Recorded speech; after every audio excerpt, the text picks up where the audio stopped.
नमस्कार, हमारा नाम है समरीन और आपने देखना शुरू कर दिया है लाइव सिटीज। देखिए, लोकसभा चुनाव से पहले बिहार की राजनीति में हलचल तेज है। आपको बता दें कि बिहार में इस वक्त दो नामों की, जी हां, बिहार में इस वक्त दो नामों की सबसे ज्यादा चर्चा हो रही है। पहला नाम है चिराग पासवान और दूसरा नाम है मुकेश सहनी का। बड़ा सवाल यही बना हुआ है कि आखिर चिराग पासवान और मुकेश सहनी के मन में क्या चल रहा है। तो आज हम इसी मुद्दे पर खरी खरी बातचीत करेंगे सीनियर जर्नलिस्ट रवि उपाध्याय जी से। सबसे पहले बहुत शुक्रिया बात करने आपका भी शुक्रिया जी। जैसा कि मैंने शुरू में ही कहा रवि जी कि अब चर्चाएं काफी गर्म हैं, चर्चाएं काफी तेज हैं। कहा यह जा रहा है कि चिराग पासवान बमक गए हैं, कहा जा रहा है कि चिराग पासवान नाराज हो गए और चिराग पासवान कभी भी एनडीए को बड़ा झटका दे सकते हैं। इस खबर में, इस बात में कितनी सच्चाई है? नहीं, देखिए, चिराग पासवान न बमके हुए हैं न झटका देने जा रहे हैं। जहां पर हैं वहीं पर ठीक है। यह एक, देखिए, एक ऐसा है कि कुछ मीडिया घराने भी इस तरह से हैं जो कि उटपटांग खबर इस तरह के चिराग को लेकर के चला रहे हैं। समरीन, इस बात से आप इनकार नहीं कर सकती। कुछ तो कुछ है उन लोगों के पास भी ना, जो इनसे कि वो हमेशा चिराग को ही वो, अरे भाई, चिराग को छोड़ करके भी दूसरी बात करिए। देखिए, चिराग क्यों नाराज होंगे? चिराग के पास में एनडीए के साथ में वह हैं बिहार में। और अब देखिए, इस बात को समझिए कि भारतीय जनता पार्टी ने 195 की जो सूची जारी की, पहली सूची जारी की, उसमें कितना जद्दोजहद, अब 48 उसके जो है सो माने घटक दल हैं एनडीए में, तो सबको एडजस्ट करना, सबको कैसे करना, इतना बड़ा माने जो घटक दल है, सबको एक एक करके निकालना, हर प्रदेश में देखना, तो यह निश्चित रूप से यह एक कठिन टास्क है ये।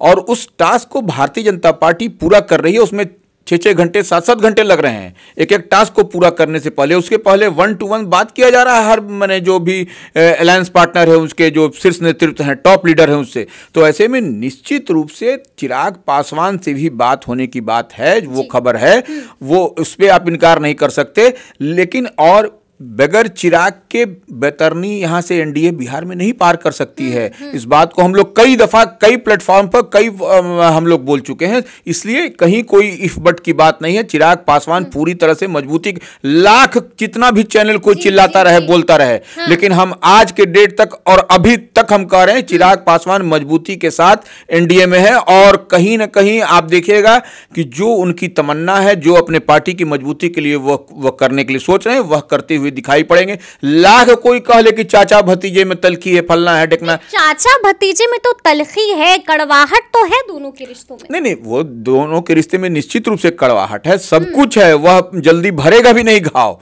लेकिन चिराग पासवान चाचा के लिए और नीतीश कुमार के लिए एनडीए छोड़ देंगे। वह एनडीए में चिराग पासवान जो है सो चाचा के लिए और नीतीश कुमार के लिए है। वह जिसके लिए है वह नीतीश कुमार के लिए है, और वो पहली बार नहीं है, पीएम मोदी के लिए है। और देखिए, सबसे बड़ी बात है, चिराग, एक बात तो एकदम समरीन समझ लीजिए कि चिराग पासवान यदि एनडीए में हैं तो वह अपने पिता के वह कार्यकाल के समय से हैं। तो यह एक तरह से समझिए कि पिता ने उनको उंगली पकड़ करके एनडीए के फोल्ड में रखा है। तो वह पिता के अरमानों पर पानी फिरता हुआ देख लेंगे क्या? कतई नहीं देखेंगे। कोई भी जो बेटा होता है वह अपने पिता के अरमानों पर पानी नहीं फेरता है, इस बात को समझ लीजिए। तो वह अपने पिता तुल्य जिसको मानते हैं नरेंद्र मोदी को, देखिए, लोग भले ही चुटीले अंदाज में कुछ बोल दें चिराग पासवान को, लेकिन इस बात की गहराई तक अगर समझेंगे, अगर यदि चिराग पासवान से उनकी बातचीत हुई होगी, अगर यदि चिराग पासवान को वो जानते होंगे, तो कतई इस बात से वो इत्तेफाक नहीं रखेंगे, वो नहीं रखेंगे बिल्कुल कि इस बात में कोई सच्चाई है कि चिराग एनडीए को झटका देने वाले हैं। बिल्कुल 100% वही तो हम कह रहे हैं। ठीक है, आपको हम बता दें कि इन बातों को, इन कयासों को बल तब मिला है रवि जी, जब पहली घटना हुई कि पीएम मोदी की सभा थी औरंगाबाद में, बेगूसराय में चिराग नहीं पहुंचे।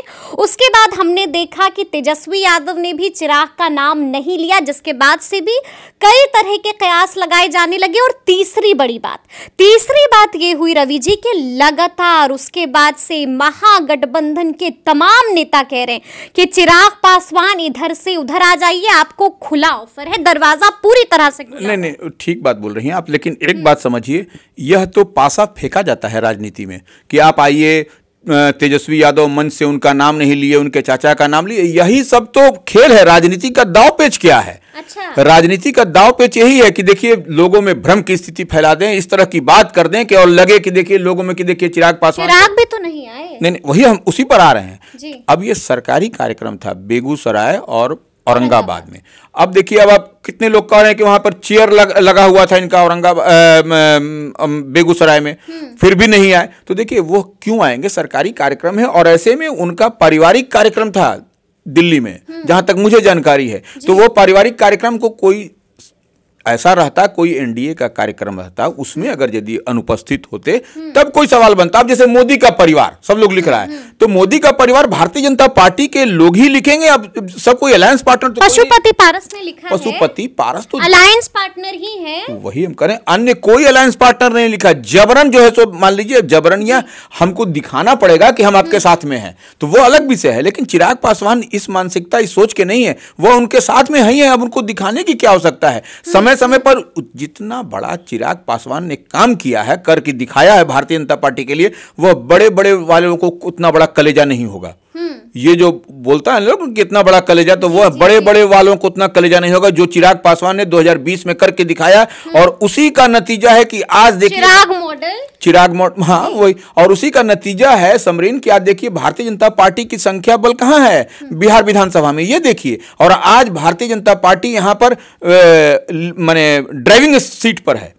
तो यह बात तो यह चिराग की ही देन है। इस बात को कैसे भारतीय जनता पार्टी के लोग भूल जाएंगे? अगर भूल जाएंगे तो निश्चित रूप से आने वाले समय में भारतीय जनता पार्टी के लिए एक बहुत बड़ा सेटबैक होगा, मतलब खामियाजा भुगतना निश्चित रूप से। ठीक है। देखिए मेरा दूसरा बड़ा सवाल आपसे ये है रवि जी कि जो कड़वाहट हम देख रहे हैं, चाचा भतीजे के रिश्ते में जो कड़वाहट है, जो समस्या है, क्या उसका समाधान बीजेपी ने अब तलाश लिया है? देखिए समरीन, हम एक बात तो कहेंगे कि हम लोगों की जितनी बात कह रहे हैं उस बात पर मुहर लग रही है। मुहर लग रही है? बिल्कुल। जैसे अब आपको हम बता रहे हैं, हमने कहा था कि चिराग पासवान के साथ अमित शाह की बैठक होने वाली है। और तमाम देखिए जो भी दैनिक अखबार हैं, जो भी बड़े अखबार हैं, डेली माने नेशनल डेली, उस सब में देखिए क्या लिखा है कि आज भाजपा कोर कमेटी की दिल्ली में बैठक होने वाली है, नंबर 1।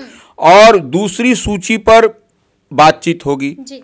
और उसमें विशेष रूप से लिखा है कि महाराष्ट्र और बिहार को लेकर के चर्चा होगी। यह हम कह रहे हैं, हम लोगों ने तो कह ली इस खबर को आपके ब्रेक किया था और इस बात पर मुहर लगी। तमाम अखबार कह रहे हैं। अब इससे कोई इनकार कर सकता है क्या? मतलब आप ये कह रहे हैं रवि जी कि आज का दिन बिहार की राजनीति के लिए काफी अहम होने वाला है, क्योंकि आज के दिन 2 बड़े इवेंट्स बैक टू बैक होने वाले हैं। पहला इवेंट है शाह और चिराग की मीटिंग और दूसरा बड़ा इवेंट है बीजेपी के कोर कमेटी की बैठक। देखिए समरीन, एक चीज और ऐसे समझ लें हम लोग। हाँ। जब भाजपा ने 195 की अपनी पहली सूची जारी की थी तो मैराथन बैठक हुई थी उन लोगों की। वो लंबे समय तक चली थी, 2 घंटा 3 घंटा 4 आधी रात में शुरू हुई थी बैठक। वही हम कह रहे हैं, जागे रहे थे पीएम मोदी, रात में जागे हुए थे अमित शाह। बिल्कुल। और इसी में आज की जो बैठक है वह भी मैराथन बैठक होगी। इसमें आप इससे मेरी बात से इत्तेफाक रखें न रखें वो अलग विषय है, लेकिन मैराथन बैठक होगी। उसमें एक एक सीट पर बात होगी। और खास करके बिहार और महाराष्ट्र की जब बात होगी तो हम लोगों ने उस दिन कहा था बिहार और महाराष्ट्र को छोड़ दिया गया है, इसके पीछे कारण है। तो यह बात आप समझिए कि यह दोनों एक एक सीट, जो 40 सीट यहां पर है, तो वहां एक एक सीट पर बात होगी। कौन सीट पर कौन दावेदार होगा, कौन कैंडिडेट होगा, कि 40 की 40 इस बार जीतना है ना। इस बार तो पिछली बार तो 39 ही था, इस बार 40 जीतना है। तो मुख्यमंत्री जी भी आ गए हैं। तो ऐसे में क्या करना है? 17 सीट पर भारतीय जनता पार्टी लड़ेगी, 13 सीट पर जदयू लड़ेगी, कि 16 पर लड़ेगी। अब तो इस पर बात होगी, या उनके उम्मीदवार को इनके सैंपल पर लड़वाया जाएगा। यह सब कई तरह की बातें होंगी। इसके बाद ही कुछ बात होगा। और उसके बाद जो सो अब देखिए यह देखने वाली बात होगी कि इस बैठक से पहले चिराग पासवान से बात होती है या इस बैठक के बाद, क्योंकि बैठक के बाद अगर यदि बात होगी तो वह सीट सब क्लियर होगा। उसके बाद फिर हमको जो लगता है तब जाकर के बेहतर ढंग से बातचीत हो सकेगी। तब वो उनके सामने वह मैप रखा जाएगा कि देखिए इस मैप पर आपको वो मैप, वो चीजें कबूल है या नहीं कबूल? हाँ, कबूल है या नहीं, या इसमें और कुछ भी इधर उधर हो सकता है। अच्छा, यह सब भी होगा, उसकी भी गुंजाइश होगी। अरे भारतीय जनता पार्टी अपने पाले की सीट पर तो बात कर ही सकती है ना। मान लीजिए आप जेडीयू की सीट पर बात नहीं करें, उपेंद्र कुशवाहा की सीट पर बात नहीं करें, हिंदुस्तानी आवाम मोर्चा की सीट पर नहीं बात करें, लेकिन भारतीय जनता पार्टी जो 17 या 20 लड़ने की बात सामने आ रही है उस पर तो बात कर ही सकती है ना, तो वो चिराग से बात होगी, उसमें कहाँ दिक्कत है। ठीक है, लेकिन हम आपसे उसी सवाल पे दोबारा जाना चाहेंगे कि क्या बीजेपी ने चाचा भतीजे के बीच जो समस्या चल रही है उसका समाधान तलाश लिया है? देखिए, अभी जो खबर पॉलिटिकल कॉरिडोर में जो है, जो जानकारी छन करके हम लोग के पास आ रही है उसमें यही है कि माने हाजीपुर सुरक्षित सीट जिस पर चिराग की नजर है, पारस की भी, हाँ पारस की भी नजर है, तो ऐसे में उनकी तो है ही, पशुपति पारस के तो हाँ, तो वो पशुपति पारस तो सिटिंग है वहां से, लेकिन वहां पर जो चिराग पासवान का दावा वहां से बराबर बनता रहा है कि हम वहां से लड़ेंगे, तो वह सीट जो है सो चिराग पासवान को देने की बात हो रही है। क्या बात कर रहे हैं? मतलब आप ये कह रहे हैं कि चाचा से छीन कर भतीजे को दे दी जाएगी? हाँ, अब उसको छीन करके कह लीजिए या लोजपा के ही खाते में वह सीट रह जाए और चिराग पासवान वहां से उम्मीदवार हो जाए एनडीए। तो फिर पारस कहाँ जाएंगे? तो वही बता रहे हैं, तो पारस के बारे में इस तरह से बात चली आ रही है कि पारस को समस्तीपुर सुरक्षित सीट पर लड़वाया जाए। तो फिर प्रिंस राज का क्या होगा? क्योंकि समस्तीपुर सुरक्षित सीट जो है सो वहां पर जब उनके भाई पशुपति पारस के रामचंद्र पासवान वहां से सांसद हुआ करते थे तो भी जो है सो मैंने उन लोगों के पाले में था। उसके बाद उनके निधन के कारण प्रिंस राज को वहां से उम्मीदवार बनाया गया था, एकदम क्लियर कट है इसमें। तो वो ऐसी परिस्थिति में अब वहां से यदि चाचा वहां से उम्मीदवार होते हैं तो वह सीट भी एनडीए के फोल्ड में जाती हुई दिखाई पड़ेगी। तो फिर प्रिंस राज कहाँ? प्रिंस राज को दूसरे जगह एकोमोडेट करने की बात आ रही है। अच्छा, मतलब आप कह रहे हैं कि बड़ी शफलिंग होने जा रही है? बिल्कुल बिल्कुल, यह इस तरह से, अब ऐसा तो नहीं है कि अब देखिए सीट तो 40 ही है समरीन, उसमें 41, 42, 43 नहीं होगा, तो वो इसी तरह से उसको एडजस्ट किया जाएगा और वहां से उनको लड़ाया जाएगा, इनको यहां से लड़ाया जाएगा। और प्रिंस राज को हो सकता है कि किसी और माने अपर हाउस में उनको मेंबर बनाया जाए, यह भी ऐसा भी मुमकिन है, ऐसा भी मुमकिन है। अपर हाउस से उनको छोड़ नहीं दिया जाएगा, अपर हाउस से मेंबर बना दिया जाएगा। अपर हाउस का मतलब देखिए, अपर हाउस का मतलब राज्यसभा भी और बिहार विधान परिषद भी दोनों है। तो अब भारतीय जनता पार्टी और एनडीए को सोचना है कि क्या प्रिंस राज का क्या होगा। ठीक है, लेकिन मतलब आप कह रहे हैं कि बड़ी शफलिंग होने जा रही है, यानी कि आप कह रहे हैं कि भतीजे चाचा को बड़ा झटका दे देंगे? नहीं, झटका नहीं, इसको देखिए भारतीय जनता पार्टी का शीर्ष नेतृत्व इसको लेकर के माथापच्ची कुछ समय से कर रहा था, क्योंकि भतीजे और चाचा दोनों अड़े हुए हैं और चाचा ने तो कह दिया है ना कि हम तो यहीं थे। चिराग से पूछिए, वो तो एनडीए में है भी नहीं, कई बार इस तरह की बात बोली। ये भी कह दिया कि यहाँ तो फॉर्मूला चलता है सिटिंग गेटिंग गो। नहीं देखिए, सिटिंग गेटिंग गो ठीक है, बट वो सिटिंग गेटिंग गो चिराग पासवान का भी रहा है, क्योंकि उनके पिता का की वो कर्म भूमि रही है। तो ऐसे में भारतीय जनता पार्टी उस फॉर्मूले को छोड़ दीजिए। भारतीय जनता पार्टी का है टेकन फॉर गारंटी कि हर सीट को हमको जीतना है। अच्छा। इसलिए वो सब बात, वो जुमलेबाजी की बात खत्म हो गई। अब मतलब आप कह रहे हैं कि अब बीजेपी सिर्फ गारंटी पर बात करती है? बिल्कुल बिल्कुल, गारंटी पर ही, भाई मोदी की गारंटी स्पष्ट है, क्लियर कट है। सीटों पर भी बीजेपी को अब गारंटी चाहिए, निश्चित रूप से चाहिए। और भारतीय जनता पार्टी कोई रिस्क नहीं लेने जा रही है समरीन, आप खुश रहिए, नाराज रहिए, उससे कोई मतलब नहीं है। और हाँ, लेकिन चिराग पासवान को कभी वह गंवाना नहीं चाहेगी, हम बार बार इस बात को कह रहे हैं। हाँ ठीक है, आपने चिराग पासवान का और हम लोगों ने भी चिराग के मुद्दे पर तफसील से बातचीत की है। अब एक और नाम जिसकी खूब जोरों से चर्चा हो रही है और वो दूसरा नाम है मुकेश सहनी का। क्या लगता है रवि जी, मुकेश सहनी की नैया किधर को जाकर रुकेगी? देखिए, मुकेश सहनी के बारे में कह रहा है, जिस तरह से मुकेश सहनी के एमएलए को पिछले दिनों भारतीय जनता पार्टी में शामिल कराया गया था, उससे मुकेश सहनी खासा नाराज है भारतीय जनता पार्टी से। तो ऐसे में मुकेश सहनी क्या करेंगे यह तो वही स्पष्ट बता सकते। मतलब एक ऐसा दर्द है मुकेश सहनी को जिसकी दवा अब तक नहीं मिल सकी है। तो ऐसे में वह अगर यदि महागठबंधन में जाते हैं तब तो ठीक है, लेकिन अगर इधर आएंगे तो उनको जो एक सीट की बात हो रही है तो वही एक सीट उनको मिलता हुआ दिखाई पड़ेगा। तो मतलब आप कह रहे हैं कि दोनों तरफ से उनके लिए दरवाजे खुले हुए? हाँ, दोनों तरफ से, एक सीट पर दोनों तरफ से उनके लिए दरवाजे खुले। एक सीट अगर महागठबंधन में आएंगे तो भी एक सीट? बिल्कुल, देखिए महागठबंधन को इतना हल्के में लेने की आवश्यकता नहीं है कि महागठबंधन में चले जाएंगे तो महागठबंधन में कोई चला जाएगा तो सबको वेलकम हो जाएगा और मनमाथी जो है सो सीट मिलेगा 10, 12, 20, ऐसा नहीं है। वहां पर भी माथा पचौल मारामारी है। वहां पर भी वाम दल का इतना बड़ा संगठन है, उसके बाद से कांग्रेस है, आरजेडी स्वयं है, तो यह कैसे होगा इसमें? वहां पर भी कम सीट फुटबॉल नहीं है।